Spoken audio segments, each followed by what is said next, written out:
what you are doing is authentically and organically connecting with people who have the same worldview you do about this thing, whatever it is. And so when they see your message, when they see you on social media, when they see your website, when they hear you talk about it, there's something in it that at an emotional level actually organically attracts them to your business. And when you have a real direct hit, wow, finally I found this thing. I mean, yeah, they're playing, I've been to that Pilates world and I don't know what that was about. Yeah, it was okay, but it didn't rock my world. But now that I found you, wow, I'm in love. This is what I was looking for. And if you can hit those people, and this gets back to how your value proposition is your price ceiling. Pilates business owners, welcome to the Pilates Business Podcast, brought to you by the people who own, operate and instruct in a successful clinical Pilates studio in Australia. Our mission is to help you to discover Pilates business assets to build your clinical Pilates business success. And now, here is your host, David Gunther.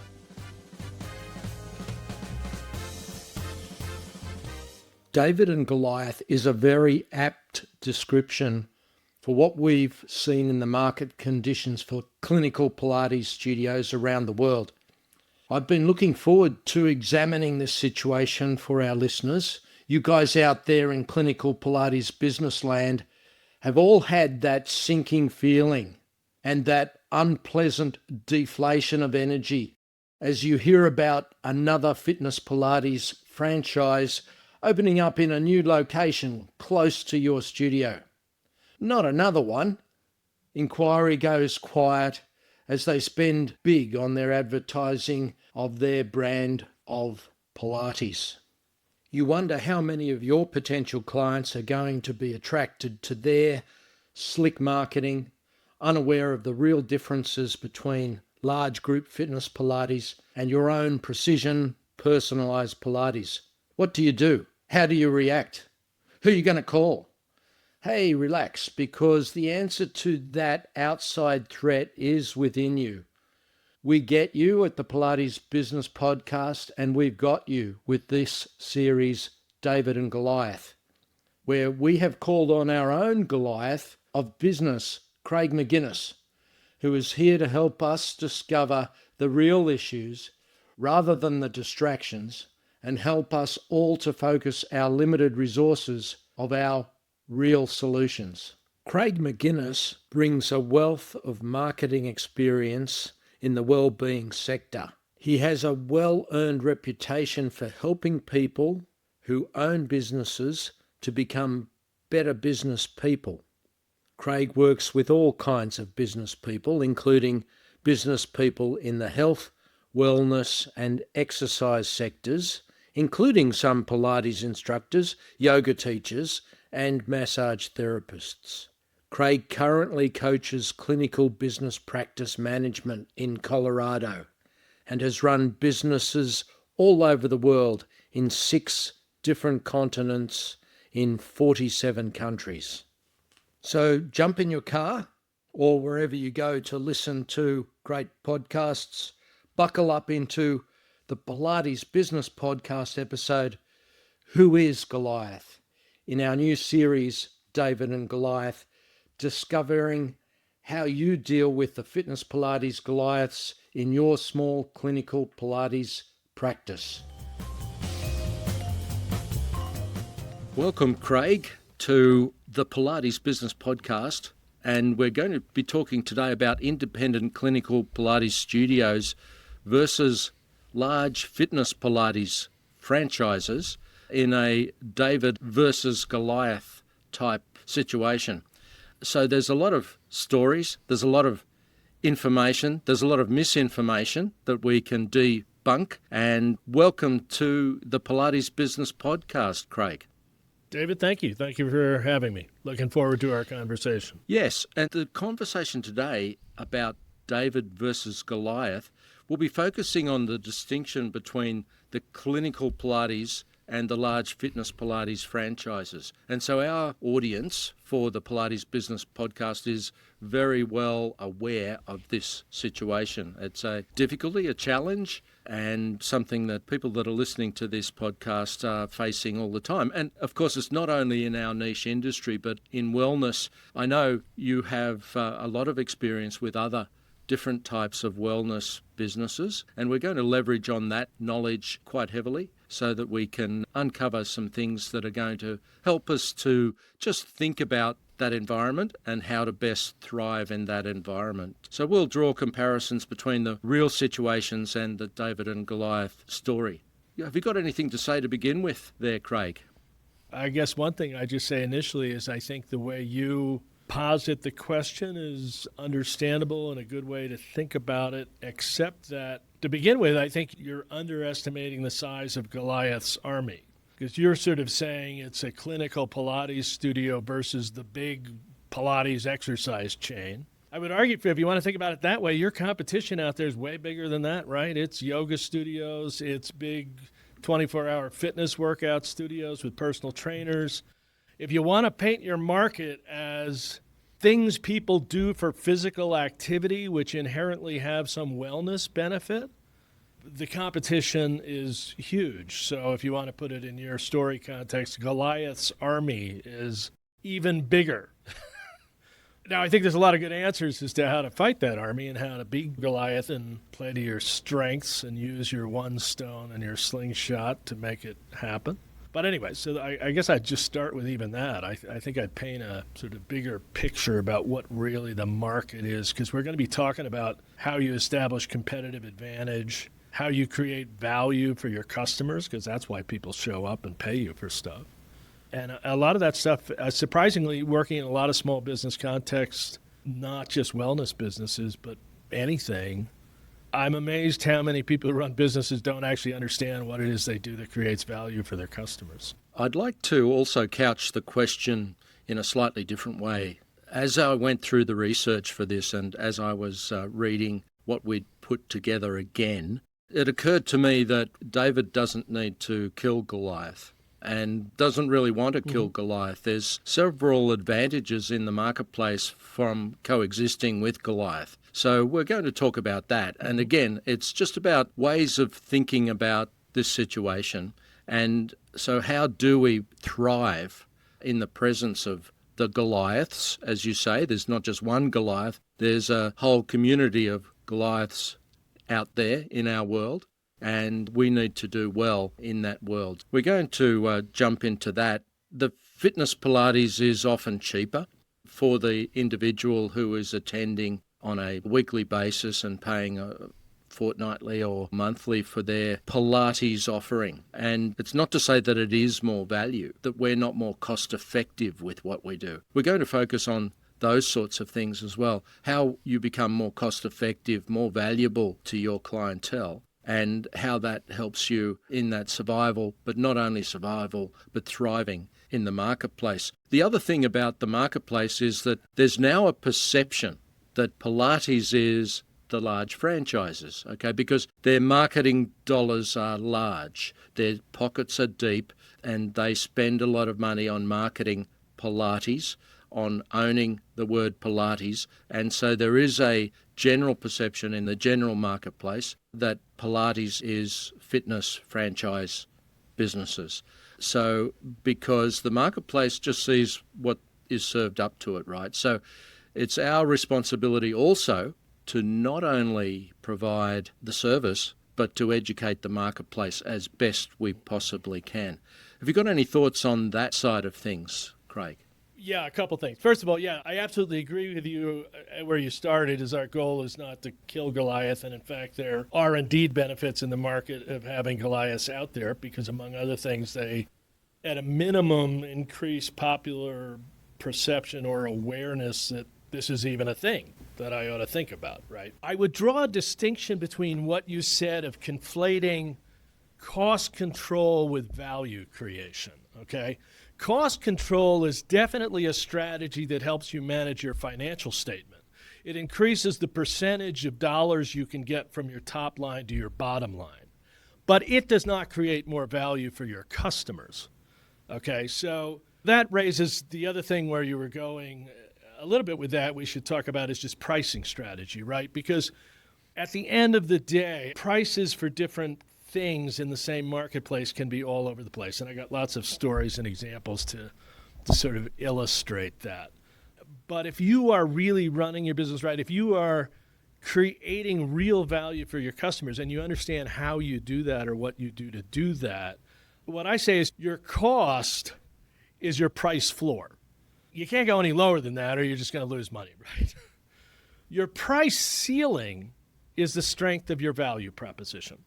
And so that's what you have to understand. And I can talk about all kinds of markets where there are prices in the spectrum all over the place, from cheap to very expensive. And of course, in a lot of markets, the more expensive or the higher priced purveyor is actually more successful, more wanted in the market, at least relative to who their customers are and who they're creating value for. And then that gets back to understanding what is it you're doing that actually creates value. So anyway, I heard you. To me, they're both strategies, but they're doing different things. And cost control can certainly be important in terms of managing your financial statement and earning a better profit, therefore a better return on your investment, which is your ultimate goal as a business person. But that's different than creating value for your customers. A really important concept there. Thank you, Craig, for that. We're talking about pricing and we're talking about price ceiling value proposition. Was that the term that you used? It was a very snazzy term there. I think you said price ceiling value proposition. I said your price ceiling is the strength of your value proposition. And the value proposition is really the connective tissue that draws your customers in. I mean, it's called a value proposition because it is the thing you are proposing to provide to your customers that actually provides value to them. It's the thing they are willing to pay for, okay? And so therefore it drives what are they willing to pay for it, right? So it relates very directly to pricing strategy to understand what is your value, what is a value proposition, and what is your value proposition, and how does your value proposition compare with all the other people in the marketplace? And not just your Goliath, but big yoga franchises, fitness franchises, everybody else who's out there at some level competing for the same people's dollars they're going to spend on movement, fitness, wellness, etc. So let's dive a little bit further into emphasizing our unique selling proposition, our value proposition. They're the same thing, right? Selling proposition, value proposition. If you're a clinical Pilates studio owner, you already know the feeling. Competing against big brand Pilates franchises with big budgets and slick marketing. But you don't need to outspend Goliath. You just need a better strategy. That's why our wonderful team at the Pilates Business Podcast have created a set of tools that we call David's Competitive Edge. Practical action steps to compete with Goliath in the Pilates marketplace. It's free, it's easy to use, and it's action-oriented. And it's built from the best insights in this David and Goliath podcast series.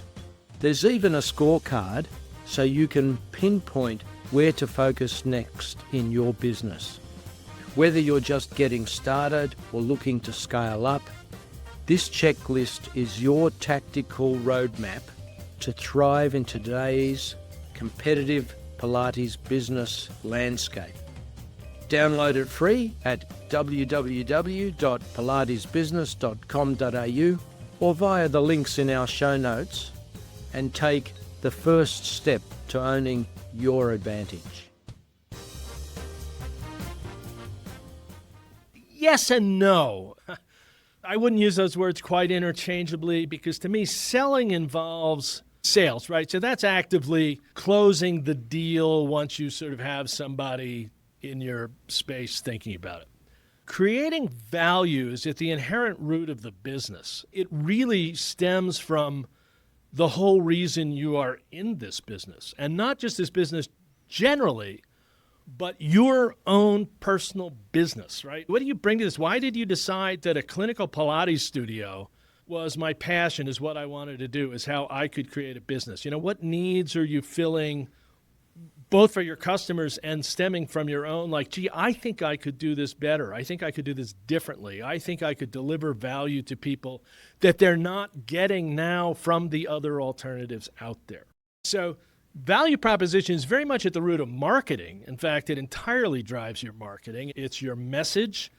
And as importantly, and this is something that came up a little bit in some of the materials you'd sent me, but I think it's an important thing for people to understand, is a lot of ways you phrase about this battle, it's like you're all competing for the same people, but you're not, okay?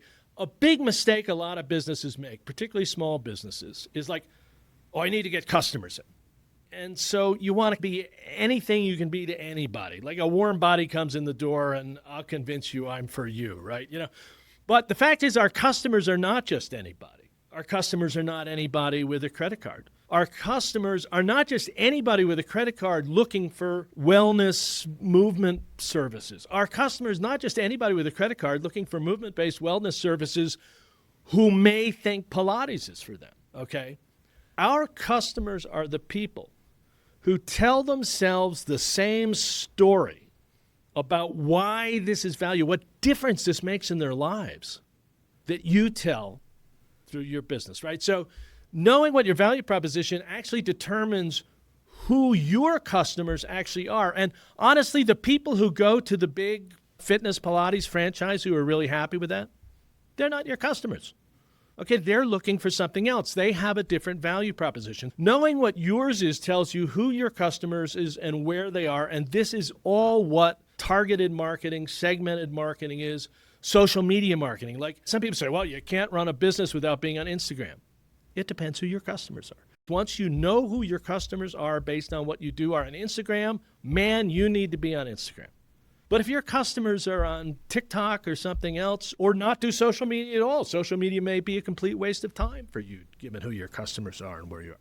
So everything you do in that respect is driven by, first of all, understanding this organic value proposition that as much as possible should be unique to you and your business, even among other clinical Pilates businesses. That is a terrific revelation, and even more so when the individual who is out there who owns the business actually experiences and realizes that revelation, right? Because that's the whole point of this podcast, to think about these things in ways that are going to help us and to realize that just not anyone who walks through your studio doors are going to be the right people. And to some people, you should be actively discouraging them from joining your clientele because it's actually not going to help your business, correct? Right. Well, in fact, I think you'd agree it's common in almost any business. I'm sure you may have experienced this yourself. I'm sure you know other people who do this. But for a lot of people, I start a small business because I'm passionate about the thing and I want to bring this great clinical Pilates practice to the world. I can help people with it. And they love that piece of it, and they get into running the business, and one of the biggest things that sucks their soul is selling and marketing, right? I mean, business would be a lot of fun if it weren't for the customers. But the problem is it's sucking their soul because they're not in touch with what really is their why, what really is the value. Because if you do it right, you're not selling stuff to people who don't really want it. You're not doing a hard sell. What you are doing is authentically and organically connecting with people who have the same worldview you do about this thing, whatever it is. And so when they see your message, when they see you on social media, when they see your website, when they hear you talk about it, there's something in it that at an emotional level actually organically attracts them to your business. And when you have a real direct hit, wow, finally I found this thing. I mean, yeah, they're playing, I've been to that Pilates world, whatever, and I don't know what that was about. It was okay, but it didn't rock my world. But now that I found you, wow, I'm in love. This is what I was looking for. And if you can hit those people, and this gets back to how your value proposition is your price ceiling, is in the perfect world as a small business, you want people who don't even care what you charge. Help the team at the Pilates Business Podcast keep improving and delivering this important information. Follow the show on your favourite podcast platform and recommend it to other clinical Pilates business owners. I just love this. This is changing my life. What are you going to charge me to make me live longer, to make me a happier person, to make my marriage better, to make me show up better for my children?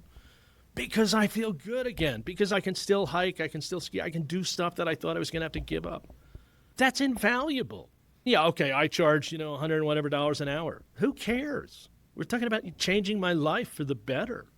Anyway, so that's really the sweet spot. Now, in that, there's a spectrum, and you're going to have people who are checking it out. People aren't quite there, but maybe they'll get there if you're really good at it. That's a wonderful way of describing that selling process in a clinical Pilates studio.